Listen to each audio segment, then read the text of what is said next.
తల్లి చిన్నారి జ్ఞానేశ్వరి నువ్వు లేక ఇల్లంత చీకటయింది బంగారు తల్లి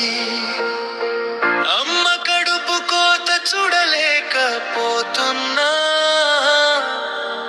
నాయన కళ్ళల్లో కన్నీరు ఆగడం లేదు చిన్నారి